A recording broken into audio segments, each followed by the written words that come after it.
In today's session, we are going to understand the poem Where the Mind is Without Fear by Rabindranath Tagore.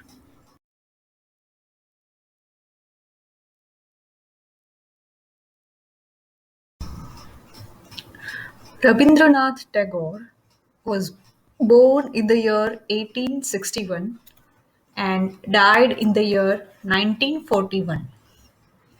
He was a dramatist, poet, novelist, short story writer, educationist, painter, and musical composer, a truly versatile personality.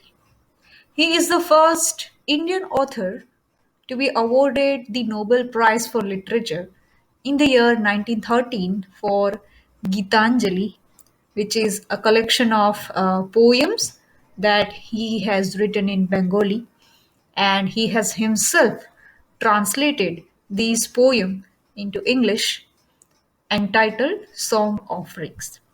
Tagore's contribution is of prime importance for the development of cultural and intellectual identity of modern India.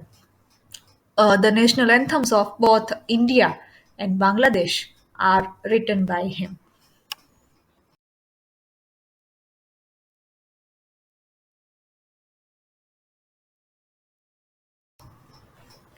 Where the mind is without fear and the head is held high, where knowledge is free, where the world has not been broken up into fragments by narrow domestic walls, where words come out from the depth of truth, where tireless striving stretches its arms towards perfection, where the clear stream of reason has not lost its way into the dreary desert sand of dead habit, where the mind is led forward by thee into ever widening thought and action, into that heaven of freedom, my Father, let my country awake.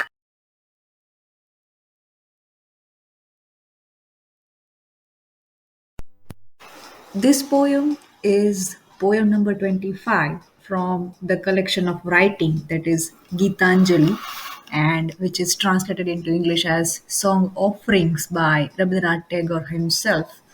This poem is in the form of a prayer. The poet prays for his country to rise above the narrow notions, and he also wishes for the atmosphere of freedom, equality, truth, and reasoning. So, the aim of the poet is to unite his country and make it strong.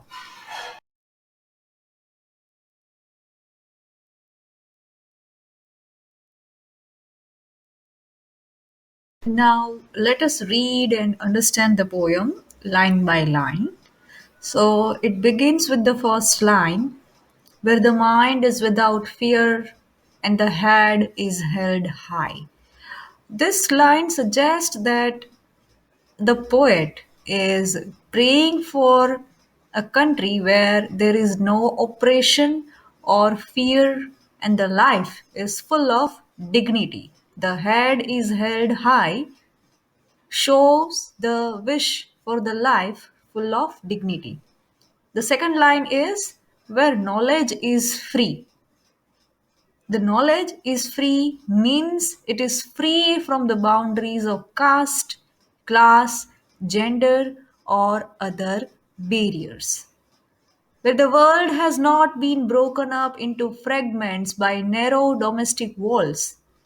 These words suggest that the society should be free of the prejudices of caste, creed, or religion because these are the narrow domestic walls that breaks the society into fragments. The fourth line is where words come out from the depth of truth, which suggests that the life and behavior of people is truthful and there is no superficiality where tireless striving stretches its arms towards perfection. So, if the knowledge is free, If the society is free of the prejudices and if the people are truthful, then the society will be perfect.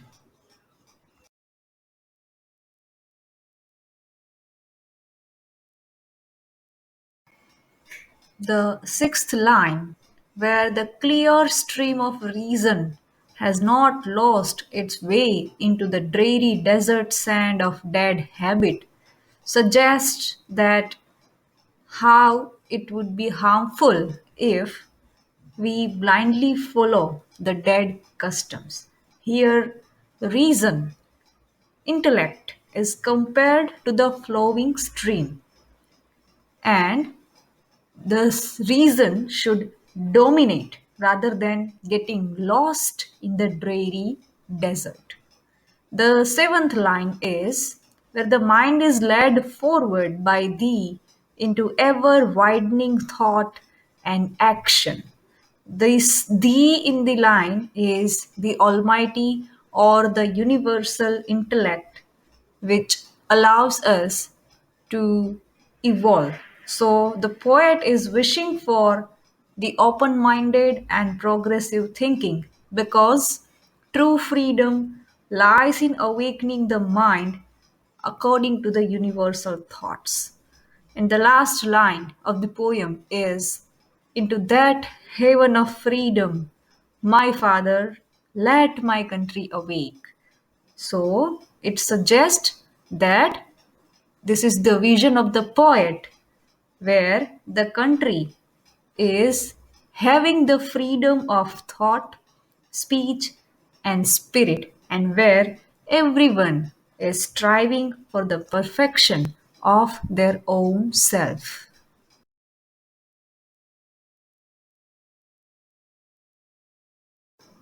So, to sum up, in this poem, the poet wishes for a country which is intellectual, spiritual, and free.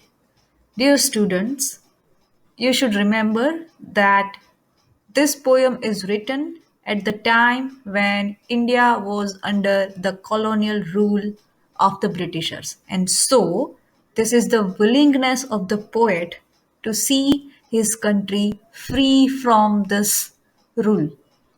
He is also willing to have a society which strives for harmony and perfection because harmony and perfection are the elements which can unite the society.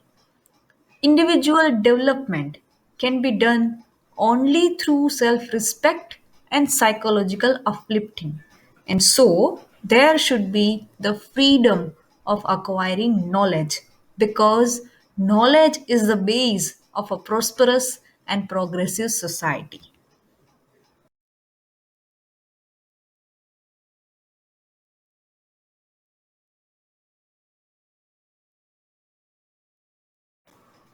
Thanks for watching. Click the bell icon to subscribe to the channel and to receive the notifications for the upcoming videos.